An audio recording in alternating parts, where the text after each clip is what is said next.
Hello, welcome again to Bridlington. We'll just take a walk on Bridlington's South Beach and I'll tell you a story of how things were years ago. Bridlington is on the east coast of the UK, roughly in the middle. About 70 miles inland is the city of Leeds. Another 70 miles or so further on is Blackpool on the west coast of England.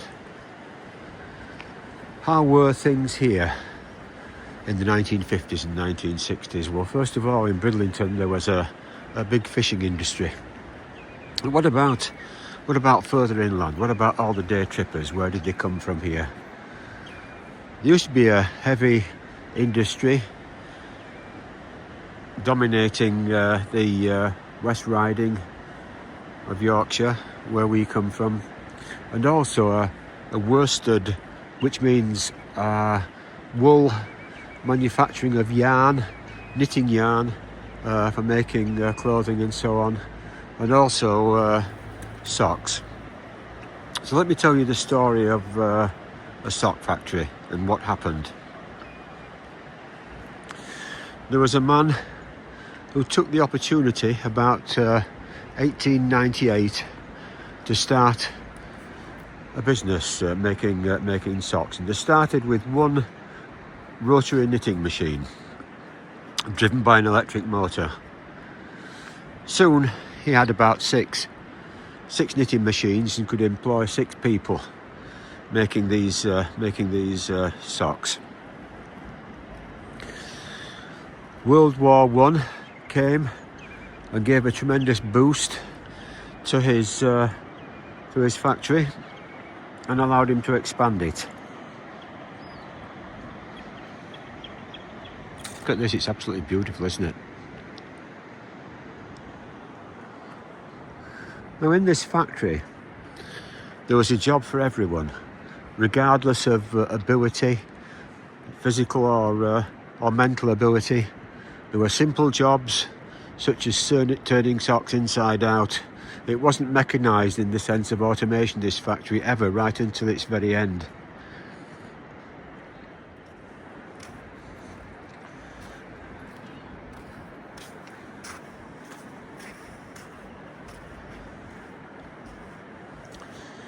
So it expanded and expanded through the 1950s, the 1960s,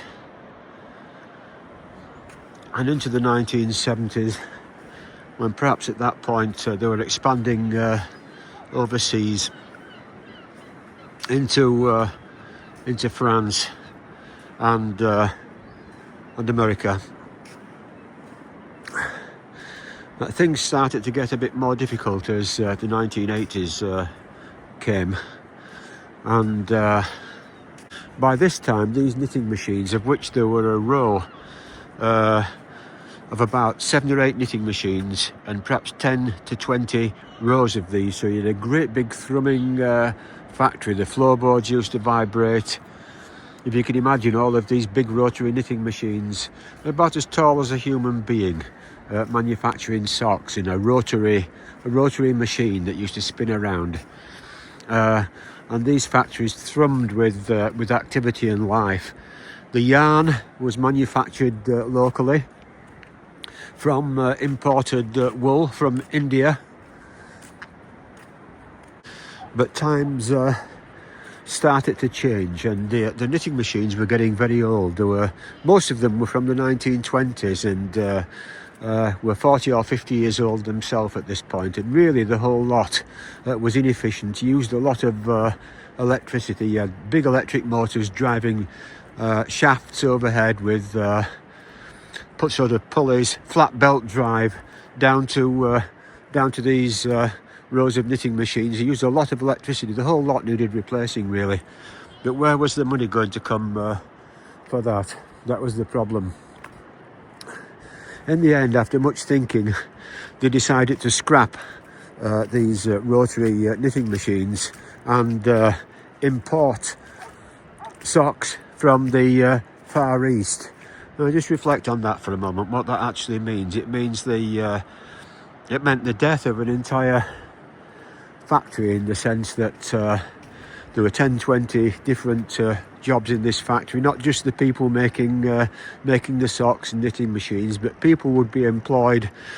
If you can imagine 20 people sat at sewing machines just doing the toe seams on these socks, and there were lots of other procedures, such as the socks had to be pressed on great big presses where, you know, much as you would press a shirt, these socks would be pressed, and then they would be put in boxes, folded, put in boxes, put into the stores, and taken out and made up into orders as these orders came in from local shops, and shops all over the UK, and it must be said abroad as well, and in Europe. They had a good export business.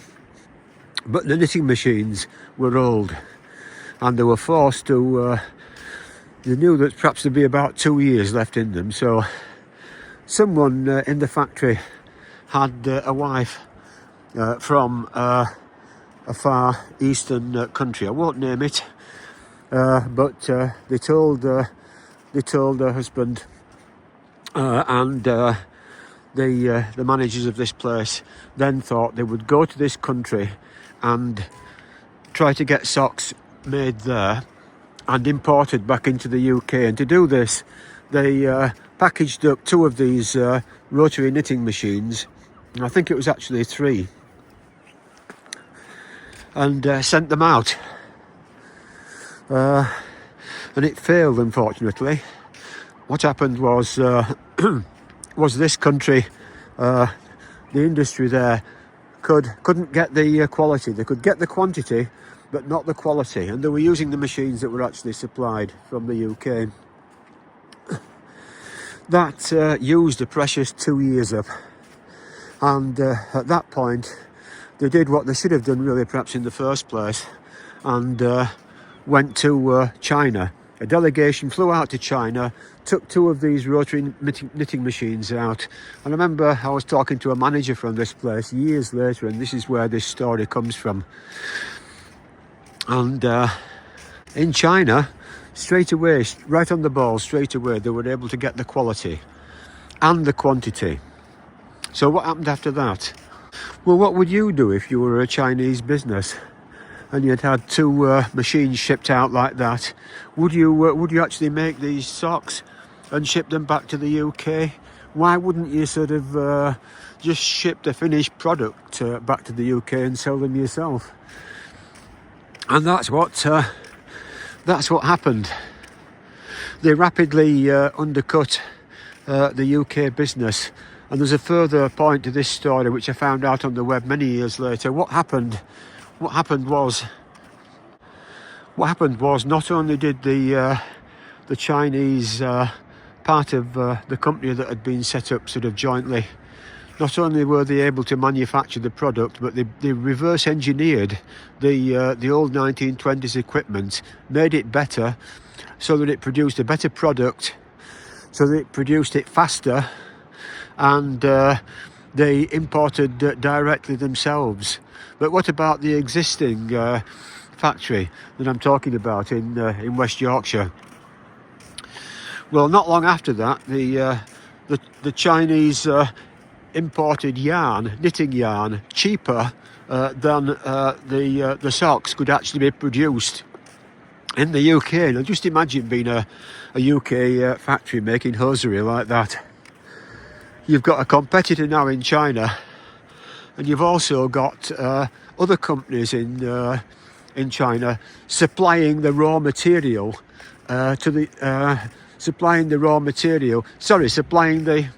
supplying the finished product cheaper than the raw material could be made available in the UK.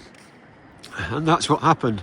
Many years after, perhaps in 2007, I was in China, and I was on Lantau Island in Hong Kong, and we stayed in a hotel, a really good, really 5-star plus hotel, and it was an incredibly cheap price, like about £13 UK pounds to stay there for a week, something absolutely crazy like that.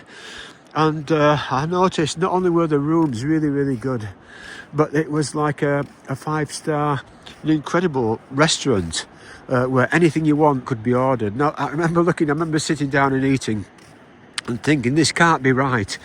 There's actually no way that this hotel is making a profit.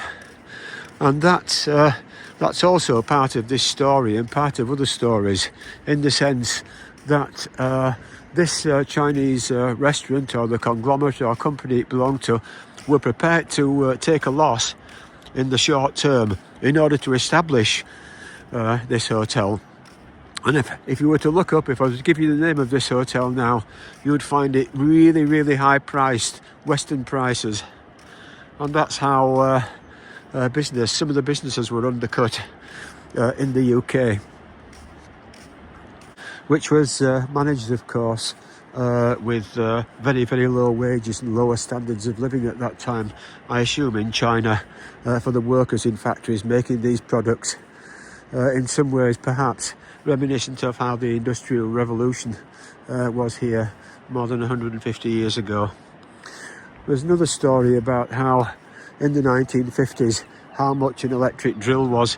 Now, you know how it is now. I mean, you would go in the UK, you want to buy an electric drill, you can buy a decent electric drill for £24. But that drill won't last very long, perhaps, if you wanted to use it on a day-by-day basis as a tradesman. Now, I have a clear memory. Back in the 1950s, we bought our first electric drill as a family, and it cost £20. Okay, what's wrong with that? Well, the average wage in the UK was less than £20 at that time, and £20 in the mid-1950s was the wage of a craftsman, the weekly wage of a craftsman.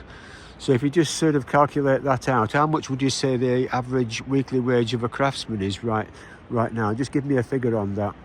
Would you say it's £500, £700 or more?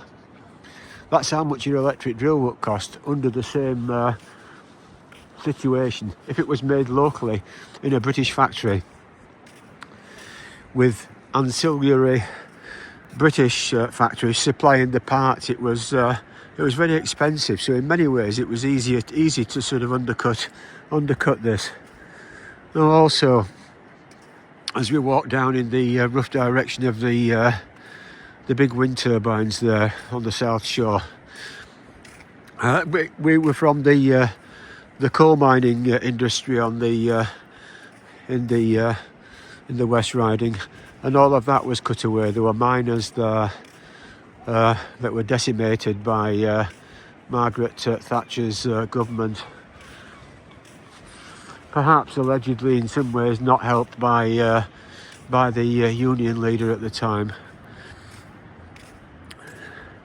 But the factory I was talking about, there were hundreds of factories like that all across the inland part of this country. So you're travelling in that direction, out towards the west, right out into the industrial West Riding. And the typical thing is you'd have a factory and you would have a 2-week set holiday period. Now, what sort of holidays do you get from work? I bet you it's more than 2 weeks. So the factories would close down for 2 weeks in summer, and everyone would look forward to this. You got no choice over this. It had to be this specific 2 week, and the whole factory, there was no such thing as taking individual leave from work, like I'll book a week off in mid-July, or I'll book a week at Christmas, or a couple of days here and there. No, the factory shut down for 2 weeks, and it was up to you to make your own arrangement whether you wanted to do anything or not. And at the same time, there wasn't really any sickness benefits in those days like there is now, in the sense that I remember back in '67 having flu. I think it's probably called Hong Kong flu at the time, and being off work for about a week, and it's sort of devastating, you know. I mean, I was very lucky. I went into further education when I was aged about 30. Very, very lucky to escape all of this that was going on in the West Riding, and I went into a totally different field. But if you were off sick for a week, you'd go about 3 days without any statutory sick pay at home at all. You know, people had mortgages to pay. You had to put food on the table. If you were off sick, it was a really big deal. So you'll get people coming into work. You get people coming into work desperately ill, and yet somehow managing to keep going, because the alternative was no pay at all for the first 3 days. And the thing is, you feel as though back in the 60s, 70s, you felt as though nothing would ever change, because it just seemed normal. Just as, you know, living in today just seems normal as well. That's if you're young, of course, and you're not pulling on memories that remind you of how different things used to be years ago.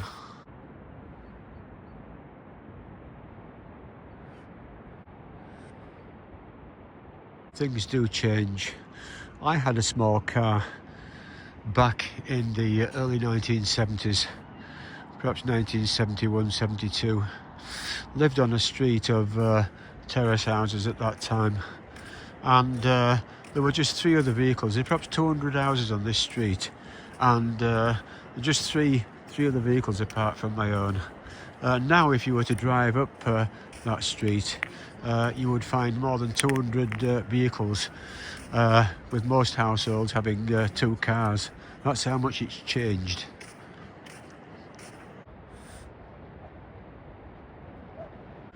I'll just change the subject for a moment, and I would remind you that I was talking on the last video about the ships that were wrecked here years ago, the sailing ships, and how they were all devastated by a wind blowing inward from out at sea here in what is normally a sheltered bay. And I mentioned the coal deposits that are still washed up on this beach, and here is an example of that. Let's go down for a closer look.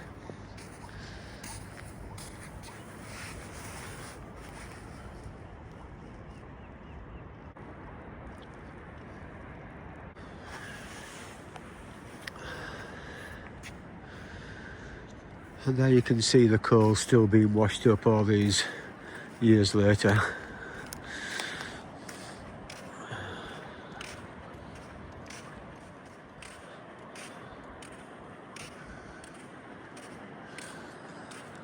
Not many people here now, of course, on Bridlington South Beach. But back in the day, in summertime, this would be packed with people from our area, from the West Riding of Yorkshire, just south of Leeds. I think if you got any further west than that, out towards Bradford, or perhaps a little bit further than that even, people would actually go to Blackpool there for the holiday. You would go typically to the nearest spot. And certainly back in the 50s, 60s, it was usual to go by coach or train to one of these holiday destinations, as they were at the time.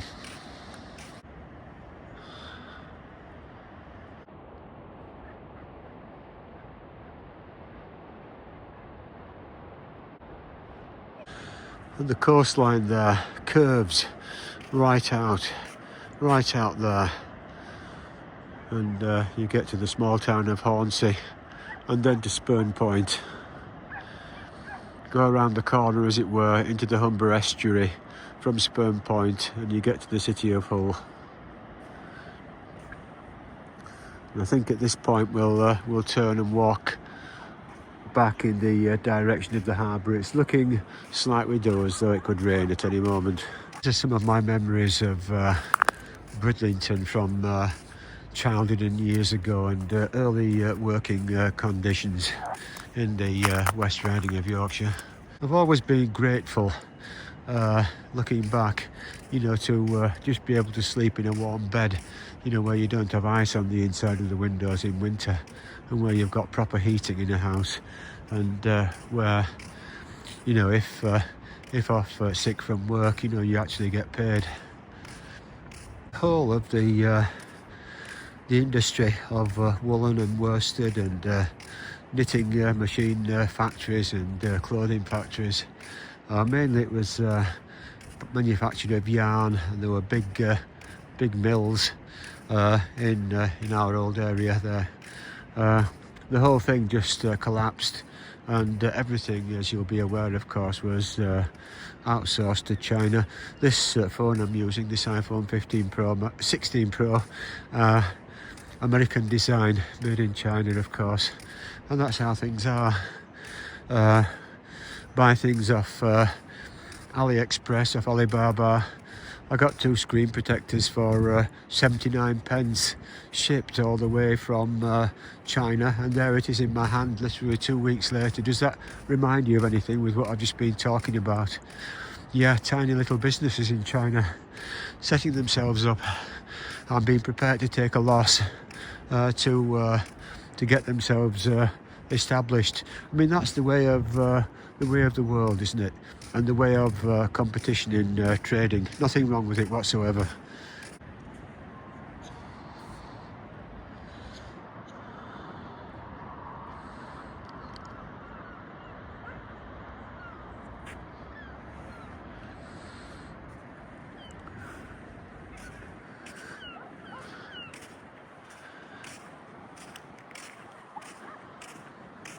So back to Bridlington again.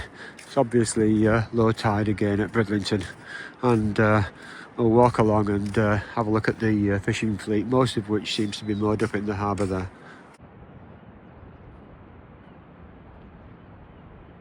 So stay tuned for part 2 of this video, which will follow shortly. Goodbye for now, and thank you for watching. Take care now.